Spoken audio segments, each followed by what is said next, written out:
السلام علیکم ورحمۃ اللہ وبرکاتہ۔ آج رمضان المبارک کی 19 رمضان المبارک ہے اور آج کے دن حضرت علی رضی اللہ تعالی عنہ پر ان کے ساتھ ایک واقعہ پیش آیا کہ ان پر شدید حملہ کیا گیا، جس کے زخم کی تاب نہ لاتے ہوئے 21 رمضان المبارک کو ان کی شہادت ہو گئی۔ اب ہم پڑھتے ہیں کہ سنتے ہیں کہ حضرت علی ابن طالب کون تھے۔ آپ لوگوں کو یہ جاننا ضروری ہے کہ حضرت علی رضی اللہ تعالی عنہ چوتھے خلیفہ، خلفائے راشدین، جو 4 ہمارے خلفائے راشدین ہیں ان میں چوتھے نمبر پر ہیں۔ حضرت علی رضی اللہ تعالی عنہ ہمارے نبی صلی اللہ علیہ وسلم کے سگے چچا، جنہوں نے اللہ کے نبی صلی اللہ علیہ وسلم کی پرورش کی تھی، ان کے بیٹے تھے۔ اور حضرت علی رضی اللہ تعالیٰ عنہ رجب کے مہینے میں پیدا ہوئے، 13 رجب کو۔ تو ہوا یہ کہ جب حضرت علی رضی اللہ تعالیٰ عنہ چھوٹے تھے، غالباً 6 سال کے یا 4 سال کے تھے، اور اس وقت اللہ کے نبی صلی اللہ علیہ وسلم کی عمر 35 سال کی تھی۔ مکہ میں بہت خطرناک قحط آیا، قحط یعنی سوکھا پڑ گیا۔ تو اس وقت اللہ کے نبی صلی اللہ علیہ وسلم نے، چونکہ ابو طالب جو ہمارے نبی کے چچا تھے، ان کا بہت طویل واقعہ ہے، خیر ان کے بارے میں اگر میں بتاؤں تو بات بہت لمبی ہو جائے گی۔ مختصر یہ کہ یہ وہ حضرت ابو طالب ہے جنہوں نے اللہ کے نبی کی پرورش کی 9 سال کی عمر میں، جب دادا کا انتقال ہوا، اور اللہ کے نبی کا بہت ساتھ دیا صلی اللہ علیہ وسلم کا۔ بہرحال تو جب قحط بہت زیادہ آیا تو ان کی مالی حالت بہت خراب ہو گئی حضرت ابو طالب کی۔ تو اللہ کے نبی صلی اللہ علیہ وسلم نے ان کے ایک بیٹے حضرت علی رضی اللہ تعالیٰ عنہ کو اپنی کفالت میں لے لیا کہ آپ انہیں ہمارے پاس دے دو۔ تو حضرت خدیجہ رضی اللہ تعالیٰ عنہ نے انہیں اپنے بچوں کی طرح پیار کیا۔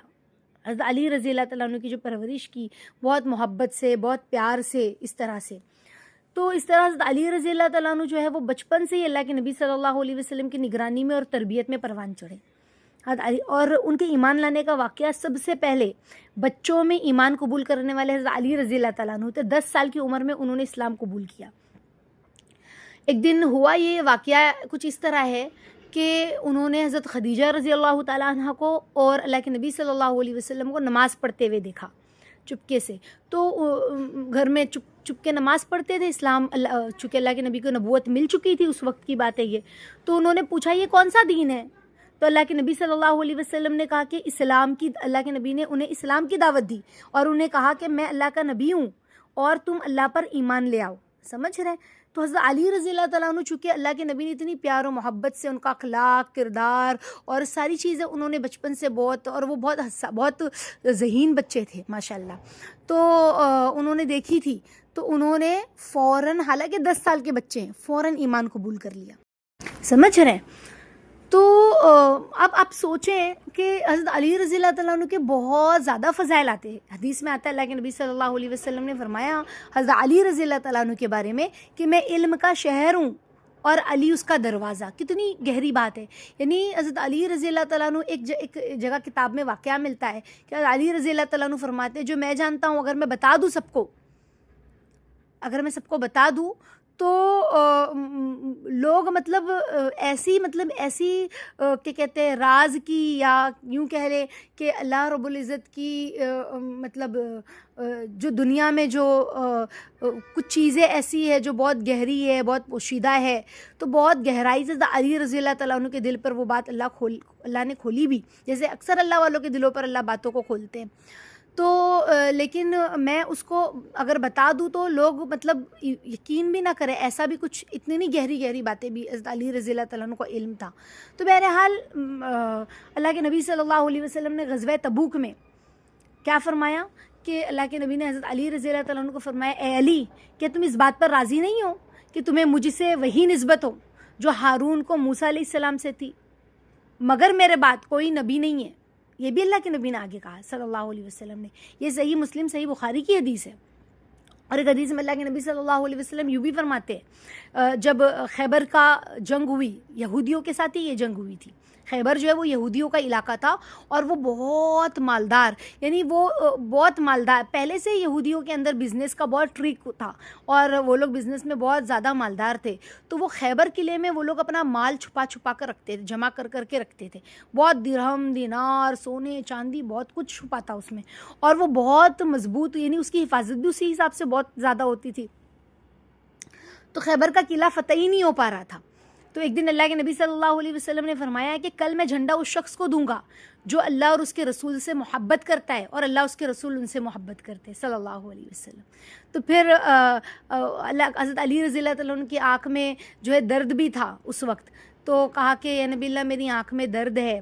تو اللہ کے نبی صلی اللہ علیہ وسلم نے جو ہے ان کی آنکھ پہ ہاتھ پھیرا، تو جو ہے لعاب مبارک لگایا اپنا، اور ان کی آنکھ کا پھر وہ درد ختم ہو گیا اس کے بعد سے الحمدللہ.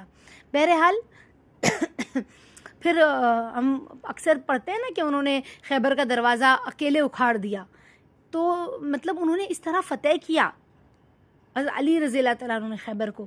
اس کے علاوہ اللہ کے نبی صلی اللہ علیہ وسلم نے فرمایا علی مجھ سے ہے اور میں علی سے ہوں. تو ایسے علی رضی اللہ تعالیٰ عنہ کے بارے میں یوں کہا. اب کہنے والے اللہ کے نبی اتنی ساری باتیں کہی تو ان کی کتنی فضیلت ہے. ہاں صرف یہی نہیں بلکہ حضرت علی رضی اللہ تعالیٰ عنہ کا تقویٰ اور اللہ کا خوف اتنا زیادہ تھا ان کے دل میں کہ رات کو ایک مرتبہ بیت المال کا چراغ جل رہا تھا. بیت المال جو خزانہ ہوتا ہے گورنمنٹ کا خزانہ، یعنی جس میں ساری جیسے ہم لوگوں کے ٹیکس وغیرہ سب جمع ہوتے، کہاں جمع ہوتے؟ گورنمنٹ کے خزانے میں جمع ہوتے ہیں نا.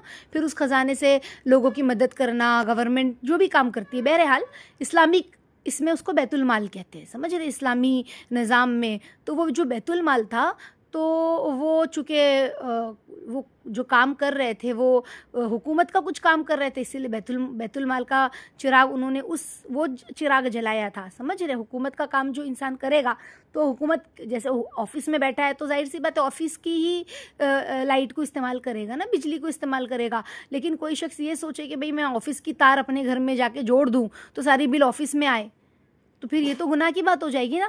آپ لوگ سمجھ رہے؟ ابھی تو وہ تیل کا سسٹم نہیں ہے نا کہ چراغ جلے، ابھی تو یہ وائر وغیرہ لائٹ وغیرہ بل وغیرہ کا سسٹم ہے. بہرحال حضرت علی رضی اللہ تعالیٰ عنہ کا چراغ جل رہا تھا تو ایک شخص حضرت علی رضی اللہ تعالیٰ عنہ سے بات کرنے آیا. تو حضرت علی رضی اللہ تعالیٰ عنہ اور وہ جو بات کرنے آیا تھا وہ ذاتی بات کرنے آیا تھا حضرت علی رضی اللہ تعالیٰ عنہ سے، کچھ ان دونوں کی کچھ ایسی بات تھی.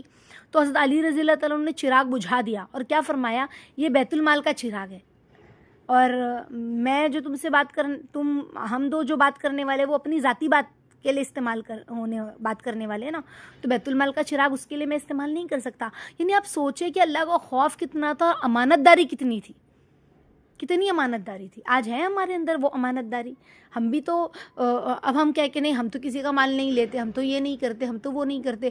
شوہر کا مال، سمجھ رہے ہیں؟ جو کچن میں عورتیں شوہر کا مال استعمال کر رہی ہے، ان کی بازار سودا سلف بھی اگر ہم نے یوں ہی ایسے ہی کھلا چھوڑ دیا یا یوں ہی اس کے اوپر کیڑے لگ گئے، ہماری لاپرواہی کی وجہ سے چیزیں خراب ہو گئی تو اللہ کو اس کا حساب دینا ہوگا. یعنی یہ بھی امانت میں خیانت ہے. اسی طرح سے بہت ساری چیزیں ہوتی ہیں امانت میں خیانت.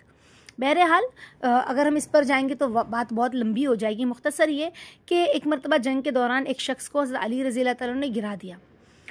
تو جب حضرت علی رضی اللہ تعالیٰ نے اس کو گرا دیا دشمن کو اور اس کے اوپر سینے پہ چڑھ کے بیٹھ گئے، قریب تھا کہ وہ اس کی گردن کو کاٹ دیتے حضرت علی رضی اللہ تعالیٰ عنہ، لیکن اس نے کیا کیا؟ ان کے چہرے پہ تھوک دیا.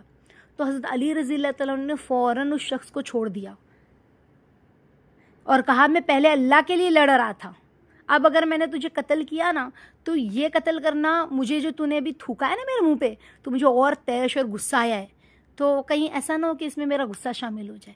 سمجھ رہے ہیں؟ اللہ اکبر. انہیں آپ سوچے کیسا وہ تھا. پھر اس کے علاوہ جیسے کہ میں نے آپ لوگوں کو کہا کہ حضرت علی رضی اللہ تعالیٰ عنہ جو ہے مسلمانوں کے چوتھے خلیفہ تھے، یعنی ہجرت کے 35ویں سال ان کو خلیفہ بنایا گیا. سمجھ رہے؟ یعنی اللہ کے نبی صلی اللہ علیہ وسلم کے دنیا سے پردہ فرمانے کے بعد 25 سال بعد یہ خلیفہ بنے ہیں. یعنی ان 25 سالوں میں یہ چوتھے خلیفہ اب حضرت علی رضی اللہ تعالیٰ عنہ بنے.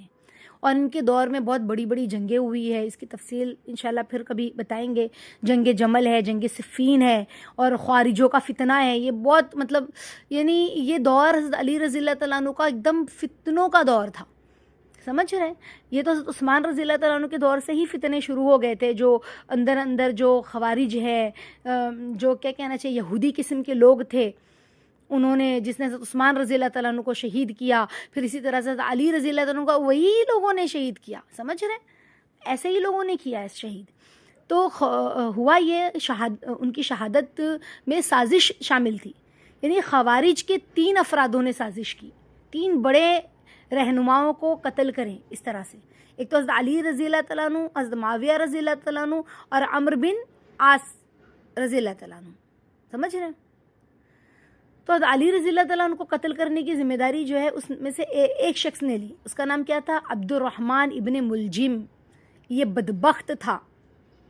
اور ہوا یہ کہ یہی رمضان کا مہینہ تھا, اور یہی 19واں روزہ تھا. جیسے آج 19واں روزہ ہے نا, آج ہی کا دن 40 ہجری, یعنی حضرت علی رضی اللہ تعالیٰ عنہ جب خلیفہ بنائے گئے اس کے 5ویں سال, 35 ہجری میں خلیفہ بنے, 40 ہجری کی بات ہے یہ, سمجھ رہے ہیں. اور کوفہ کی جو مسجد ہے وہاں پر وہ حضرت علی رضی اللہ تعالیٰ عنہ فجر کی نماز کے لیے مسجد میں آئے کوفہ میں. جب انہوں نے نماز شروع کی تو جو وہ بدبخت ابن ملجم تھا اس نے زہر میں ڈوبی ہوئی تلوار سے ان کے سر پر حملہ کیا, سمجھ رہے ہیں. اور حضرت علی رضی اللہ تعالیٰ عنہ نے کیا کہا جانتے ہو اس وقت؟ فستو رب کعبہ کی قسم میں کامیاب ہو گیا. اللہ اکبر, شہادت ہو رہی ہے, تلوار ماری گئی ہے, اور کہہ رہے ہیں فستو رب کعبہ کی قسم میں کامیاب ہو گیا, سمجھ رہے ہیں. تو 19 رمضان کو جو ہے ان کو زخم لگا, اور ایک دن چھوڑ کر دوسرے دن یعنی 21 رمضان کو کوفہ میں ہی شہید ہو گئے. زخموں کی وجہ سے 2 دن بعد حضرت علی رضی اللہ تعالیٰ عنہ شہید ہو گئے, یعنی ایک دن کے گیپ سے دوسرے دن اس کی. تو ان کی عمر تقریباً 63 سال تھی. اب آپ دیکھیں حضرت اللہ کے نبی صلی اللہ علیہ وسلم بھی 63 سال کی عمر پائی, حضرت ابو بکر صدیق, حضرت عمر رضی اللہ تعالیٰ عنہ نے بھی 63 سال کی عمر پائی, حضرت علی رضی اللہ تعالیٰ عنہ نے بھی 63 سال کی عمر پائی. اور حضرت عمر رضی اللہ تعالیٰ عنہ حضرت عثمان رضی اللہ تعالیٰ عنہ نے جو ہے وہ 80 سال کی عمر تھی ان کی جب حضرت عثمان رضی اللہ تعالیٰ عنہ کا انتقال ہوا. بہرحال حضرت ابو بکر صدیق رضی اللہ تعالیٰ عنہ, حضرت علی رضی اللہ تعالیٰ عنہ, اور حضرت عمر رضی اللہ تعالیٰ عنہ اور اللہ کے نبی ہے نا 63 سال کی عمر میں جو ہے انتقال ہوا. اب دیکھیے کہ حضرت علی رضی اللہ تعالیٰ عنہ کا انتقال ہو گیا. اب ان کی تدفین, ان کی جو نماز جنازہ ہے تو وہ ان کے بیٹے حضرت حسن رضی اللہ تعالیٰ عنہ نے پڑھائی تھی. اور حضرت علی رضی اللہ تعالیٰ عنہ جو ہے ان کی قبر کے بارے میں اختلاف مورخین میں ملتا ہے, لیکن سب سے زیادہ مشہور رائے یہی ہے کہ ان کی قبر جو ہے وہ نجف میں ہے. وہاں ایک مقام ہے جسے امام علی شیری کہا جاتا ہے, اور بہت سے لوگ اسے حضرت علی رضی اللہ تعالیٰ عنہ کی قبر مانتے بھی ہے. تو قبر کو شروع میں مطلب ان کو جب دفنایا گیا تو لوگوں کو بتایا نہیں گیا کہ ان کی قبر کہاں ہے, یعنی چپکے سے ان کی قبر کو جو ہے دفنایا گیا ان کو قبر میں. کیوں؟ کیونکہ اس وقت وہ فتنے گر جو لوگ تھے جنہوں نے حضرت علی رضی اللہ تعالیٰ عنہ کو شہید کیا, وہ فتنہ پرور لوگ جو ہے ان کی قبر کے ساتھ چھیڑ چھاڑ کر سکتے تھے. جو خوارج تھے, ہے نا, جو خوارج تھے وہ حضرت علی رضی اللہ تعالیٰ عنہ کی قبر کے ساتھ چھیڑ چھاڑ کر سکتے تھے. تو اسی لیے جب حضرت علی رضی اللہ تعالیٰ عنہ کی شہادت کوفہ میں ہوئی نا تو اس زمانے میں خوارج اور دشمنوں کا بہت خطرہ تھا. اس لیے ان کی بیٹوں نے حضرت حسن رضی اللہ تعالیٰ عنہ اور حضرت حسین رضی اللہ تعالیٰ عنہ نے ان کی قبر کو کچھ سال تک, کچھ وقت تک چھپا کر رکھا. اور کچھ لوگ یوں بھی کہتے ہیں کہ ان کی قبر جو ہے وہ کوفہ کے قریب ہے یا کسی اور جگہ منتقل کر دی گئی تھی بعد میں. لیکن آج جو ہے اس دور میں سب سے زیادہ لوگوں کا یہی مشہور قول ہے کہ وہ عراق میں جو نجف ہے وہاں پہ حضرت علی رضی اللہ تعالیٰ عنہ کی قبر ہے. اچھا, اب یہ خوارج کون ہے نا, آپ لوگوں کے دل میں خیال چل رہا ہوگا. تو یہ ایک ایسا فرقہ ہے، یہ مسلمان نہیں تھے، یہ یوں کہہ سکتے ہیں ہم یہودی تھے، سمجھ رہے ہیں، بظاہر اسلام کا یا مسلمانوں کا انہوں نے لبادہ اوڑھ رکھا تھا، یہ کافر تھے، یہ یہودی تھے، یعنی ان کی نسل میں ان کے اندر ہی یہ فتنہ پرور لوگ تھے، سمجھ رہے ہیں. اور اسلام کی ابتدائی دور کا ایک گروہ تھا یہ، جو حضرت علی رضی اللہ تعالیٰ عنہ کے زمانے میں ظاہر ہوا تھا. تو لفظ خوارج کا مطلب ہے نکل جانے والا یا بغاوت کرنے والا ہے، سمجھ رہے ہیں. تو حضرت علی رضی اللہ تعالیٰ عنہ حضرت معاویہ رضی اللہ تعالیٰ عنہ کے درمیان میں جو جنگ صفین ہوئی صلح کے لیے، تو علی رضی اللہ تعالیٰ عنہ کے لشکر کے کچھ لوگ ناراض ہو گئے. انہوں نے کہا کہ یہ حکم صرف اللہ کا ہے، یعنی کسی کا حکم نہیں چلے گا، حکم تو صرف حکم اللہ کا چلے گا، فیصلہ تو اللہ کا ہوگا. تو اور وہ لوگ لشکر سے الگ ہو گئے، اسی لیے انہیں خوارج کہتے ہیں. یعنی دونوں کے لشکر میں حضرت معاویہ رضی اللہ تعالیٰ عنہ حضرت علی رضی اللہ تعالیٰ عنہ کے لشکر میں کچھ لوگ ایسے تھے جو بظاہر تو چاپلوسی کر رہے تھے حضرت علی حضرت معاویہ رضی اللہ تعالیٰ عنہ کی، لیکن ان کے دل میں گندگی تھی، نفاق تھا، فتنہ پرور لوگ تھے وہ لوگ، اور ان کے عقائد بہت بڑے بڑے ان کے جو خوارج کے عقائد ہیں، یعنی وہ بڑے گناہ کرنے والے مسلمانوں کو، مطلب خوارج کسے کہتے ہیں، وہ مسلمان جو بڑے بڑے گناہ کر مسلمانوں کو کافر کہتے تھے، سمجھ رہے ہیں، اور بڑے گناہ کرنے والے مسلمانوں کو وہ لوگ کافر کہتے تھے جو خوارج تھے. اور ان کے معاملے میں ایسا بھی تھا کہ مسلمان حکمرانوں کے خلاف بغاوت کو وہ جائز سمجھتے تھے، اور بہت زیادہ سخت مزاج، شدت پسند لوگ تھے. بعض وقت میں یہ مسلمانوں کو بھی قتل کر دیتے تھے، سمجھ رہے ہیں. اور حضرت علی رضی اللہ تعالیٰ نے پہلے انہیں سمجھانے کی کوشش کی خوارجوں کو، جب انہوں نے فساد اور قتل شروع کیا تو پھر ان کے خلاف جنگ ہوئی. تو حضرت علی رضی اللہ تعالیٰ کی شہادت میں جو ہے خوارج کا جو ایک شخص تھا، جیسے میں نے آپ لوگوں کو کہا کہ عبد الرحمن ابن ملجم، اس نے کوفہ کی مسجد میں 19 رمضان کو 40 ہجری کو حضرت علی رضی اللہ تعالیٰ عنہ پہ حملہ کیا، جس سے وہ 21 رمضان کو شہید ہو گئے. مختصر یہ کہ خوارج ایک ایسا گروہ ہے جو حضرت علی رضی اللہ تعالیٰ عنہ کے لشکر سے نکل گیا، سمجھ رہے، اور انہوں نے مطلب اپنا ایک اسلام کا نظریہ بنا لیا، سمجھ رہے. وہ اسلام سے نکلا، وہ اپنے آپ کو مسلمان کہتے تھے لیکن وہ مسلمان نہیں تھے، بظاہر اپنے آپ کو مسلمان کہنے والے لیکن مسلمان کے عقیدے کے خلاف چلنے والے کینہ پرور لوگ، شیطانیت قسم کے لوگ تھے. اللہ تعالیٰ ہم سب کو ان کے شر سے بچائے عافیت کے ساتھ، اور حضرت علی رضی اللہ تعالیٰ ان کی برکتیں عطا فرمائے. یہ اتنی سی ریکارڈنگ میں ان کے اوصاف بیان نہیں ہو سکتے، بہت ساری کوالٹیز تھے حضرت علی رضی اللہ تعالیٰ عنہ میں. اللہ تعالیٰ ہمیں اہل بیت کی برکتیں عطا فرمائے، اور اللہ رب العزت ہمیں ان کے کیا کہتے ہیں انوار عطا فرمائے، اور اللہ حضرت تمام اہل بیت پر اللہ اپنی رحمتوں کو، اپنی برکتوں کو ان کے قبر مبارک پر عطا فرمائے. آمین یا رب العالمین. السلام علیکم ورحمۃ اللہ وبرکاتہ.